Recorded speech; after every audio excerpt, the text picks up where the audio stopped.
At 82, I've lived a long life, filled with lessons learned through joy, sorrow, and everything in between. I've raised a family, built a home, and navigated the challenges of aging with as much grace as I could muster. But there's one decision that weighs heavily on my heart. One I wish I could undo: moving into a nursing home. At the time, it felt like the logical choice. My children encouraged it, painting a picture of a place where I'd be safe, cared for, and surrounded by support. They meant well, and I believed them, imagining a life of comfort and ease. But once I crossed the threshold of the nursing home, I realized the reality was far from the promises. It was a decision that changed everything: my freedom, my relationships, my very sense of self. If you or someone you love is contemplating a nursing home, you might think it's the safest or easiest path. Perhaps you've been told it will simplify life or bring peace of mind. But before you make that choice, I want to share 6 profound regrets I've carried since moving in, lessons I wish someone had shared with me. These truths reveal how a nursing home reshapes your life in ways you might not expect, and how leaving, once you're in, is far harder than it seems. Stay with me until the end, because these insights might surprise you, and they could be exactly what you or a loved one need to hear before making this life-altering decision. Let's begin. Regret 1: losing my independence. The most devastating shock of moving into a nursing home wasn't the small, unfamiliar room, the rigid meal times, or the sea of new faces. It was the realization that I'd lost control over my own life. At home, I had routines that defined me. I woke up when I wanted, brewed my coffee just the way I liked it, and decided how to spend my day, whether that meant tending to my garden, reading a novel in my favorite armchair, or taking a spontaneous walk to feel the sun on my face. Those choices, however small, were mine. They gave me a sense of agency, a feeling that my life belonged to me. In the nursing home, that autonomy vanished. Everything operates on a schedule set by someone else. Breakfast is at 7:30 a.m., whether I'm hungry or not. Lights go out at 10 p.m., even if I'm in the middle of a chapter. If I want to take a walk outside, I need permission, and I often have to wait for a staff member to escort me. Simple decisions, what to eat, what to wear, when to bathe, became privileges, not rights. I remember my first week vividly. I woke up in a bed that felt foreign, its stiff sheets and thin mattress a stark contrast to the cozy bed I'd slept in for decades. I reached for the book I'd been reading at home, only to realize it was gone, packed away with the rest of my belongings. My books, my chair, the little comforts I'd spent a lifetime collecting were replaced by sterile walls, a hospital-style bed, and a pervasive sense of displacement. It hit me like a wave. This wasn't my home. I was no longer in charge. The loss of independence creeps up on you. At first, you resist. You argue about the dinner menu or ask to go outside at an unscheduled time. But the system is relentless. You adapt because you have to. You stop questioning what's served for lunch. You stop asking for walks when it's inconvenient for the staff. You learn to fit into their routine, but in doing so, you lose pieces of yourself. I once overheard a nurse say, "It's easier when they stop fighting it." That phrase chilled me. I didn't want to stop fighting, but the longer I stayed, the harder it became to hold on to the person I used to be. If you're considering a nursing home, ask yourself, are you ready to surrender the small freedoms that make your life yours? Because once they're gone, you'll miss them more than you ever thought possible, and reclaiming them is a battle you might not win. Regret 2: feeling forgotten. One of the hardest truths about nursing home life is how quickly the world outside moves on without you. When I first arrived, my family promised they'd visit often. I clung to those words, picturing lively weekends with my daughter sharing stories, my grandchildren filling the room with laughter. In the beginning, they kept their word. My daughter came by every Sunday, bringing homemade cookies and updates about her life. My grandchildren stopped in, their visits brief but bright. For a moment, it felt like I was still part of their world. But as the months passed, The visits tapered off. My daughter started calling instead of coming in person. Her voice rushed as she juggled work and family. My grandchildren got caught up in school, sports, and part-time jobs. Holidays were the worst. Promises of visits fell through as last-minute conflicts arose, leaving me staring at the common room door, hoping someone would walk through. It's not that my family stopped loving me. Life just got in the way. When you're not part of their daily rhythm, when they don't see you at the dinner table or pass you in the hallway, it is easy for them to assume you are fine. They think you're adjusting, that the nursing home is meeting your needs. But what they don't realize is how much you still crave their presence, their stories, their touch. I saw it in other residents, too. Men and women who'd once been the heart of their families, now sitting silently, watching the door with fading hope. One woman, Margaret, used to light up when her son's name was mentioned, but after months of missed visits, she stopped talking about him. "He's busy," she'd say, her voice flat, as if convincing herself. I remember one evening sitting in my room holding my phone, debating whether to call my son. I didn't want to be a burden, didn't want to guilt him into visiting. So I set the phone down and the loneliness settled in like a heavy fog. That's when I realized this was my life now, waiting, hoping, wondering if I'd been forgotten. If you're considering a nursing home, ask yourself, are you prepared for the isolation that comes when you're out of sight and too often out of mind? No matter how much your family loves you, the distance can grow and the silence can be deafening. If you're finding this perspective valuable, please comment number 2 below to let me know you're here and consider subscribing to stay updated. Regret 3, losing my sense of purpose. When I moved into the nursing home, I thought I was just changing where I lived. I didn't realize I was also letting go of why I lived. At home, I had responsibilities, however small. I watered my plants, savoring the sight of their leaves greening under my care. I brewed my morning coffee, the ritual grounding me.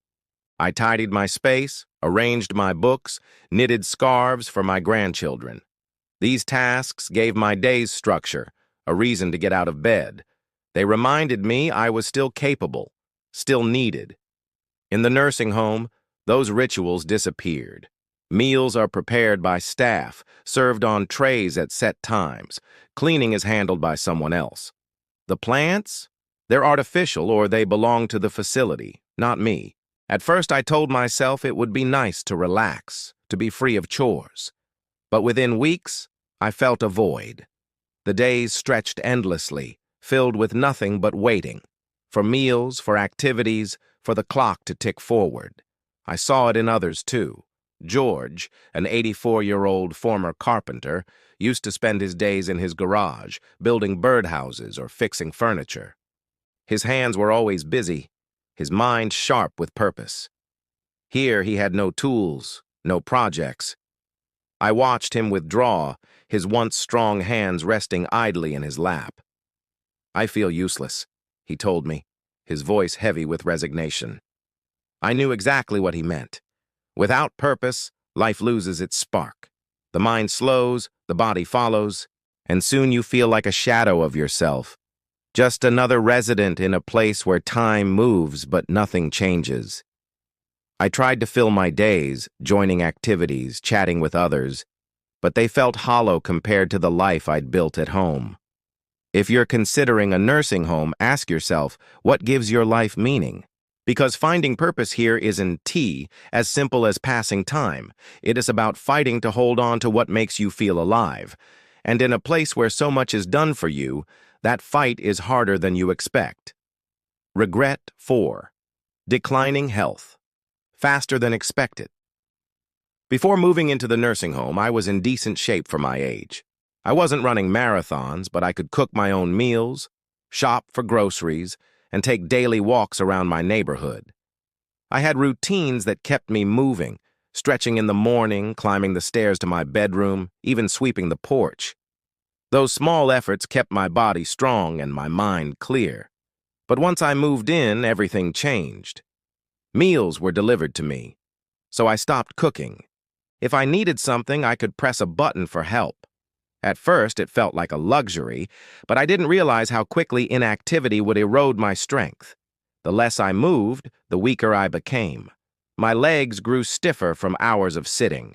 Getting up from a chair became a struggle, my muscles protesting what used to be effortless. Within months, I felt a decade older. I saw it happen to others. 2. Residents who arrived walking independently were soon leaning on walkers, then confined to wheelchairs. My neighbor Alice, a vibrant 81-year-old, used to stride around the facility, declaring she'd never slow down. But after a few months, she started using a walker, then a wheelchair. "I don't know when it happened," she said, her voice tinged with disbelief. "But I feel like I aged 10 years overnight." In a nursing home, everything is designed for convenience, but that ease comes at a cost. When you stop using your body, it deteriorates. The staff encourage rest, but rest can become a trap. If I'd known how quickly my strength would fade, I would have fought harder to stay active, insisted on walking more, doing my own small tasks, pushing myself even when it felt unnecessary. If you're considering a nursing home, ask yourself, will you have the motivation to keep your body strong when everything is set up to require minimal effort? Because once you slow down, getting back up is a challenge you might not overcome.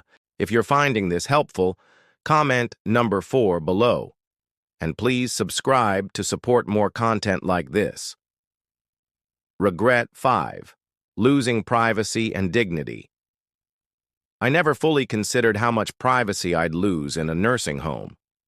At home, I had my own space, a bedroom where I could close the door, a kitchen where I could cook in peace, a living room where I could sit in silence. I did things on my terms, without anyone watching. But here, privacy is a luxury you rarely keep. Staff come in and out for room checks, often without waiting for a response to their knock. Shared spaces mean you're seldom alone. Even personal tasks, dressing, bathing, using the bathroom, often require assistance. I know the staff are just doing their jobs, but it is deeply humbling to need help with things you've done independently your entire life. In my first week, I struggled with the loss of control. Want a shower? You wait until a staff member is available. Need the bathroom? The call button doesn't always bring immediate help. Meal choices are limited. If you don't like what's served, you make do. And then there's the issue of roommates. Not everyone gets a private room, and sharing space with a stranger can be taxing. I was lucky to have a kind roommate, but others weren't. Some dealt with loud, disruptive, or unwell neighbors, making rest nearly impossible. I heard stories of residents who couldn't sleep because their roommate wandered at night or left messes that weren't cleaned promptly. Dignity erodes in subtle, painful ways. When you're spoken to like a patient rather than a person, when your routines are dictated by someone else's schedule, when your space is never truly yours, you start to feel diminished. I remember a day when a young aide, meaning no harm, called me sweetie while helping me dress. It stung, not because she was unkind, but because it reminded me I was no longer seen as the capable woman I'd been. If you're considering a nursing home, ask yourself, are you prepared to give up the privacy and dignity you've taken for granted? Because once they're gone, they're hard to reclaim, and the loss changes you in ways you can't anticipate. Regret 6. Realizing it's harder to leave than you think. When I moved in, I told myself it was temporary. If I didn't like it, I'd go home. It seemed simple enough, but I didn't anticipate how difficult leaving would be. My house sat empty, and maintaining it from afar became a burden. My children, thinking they were helping, started selling items they assumed I wouldn't need. My kitchen table, my favorite lamp, pieces of my life. They even considered renting out the house. When I mentioned moving back, they hesitated, their voices gentle but firm. Are you sure you can manage alone? Isn't it safer to stay? Their concern was real, but it planted doubt in my mind. The longer I stayed, the more my physical strength waned. The independence I'd once had, cooking, cleaning, walking to the store, slipped away. I wasn't as confident in my ability to live alone. and that fear kept me stuck. I met others with similar stories.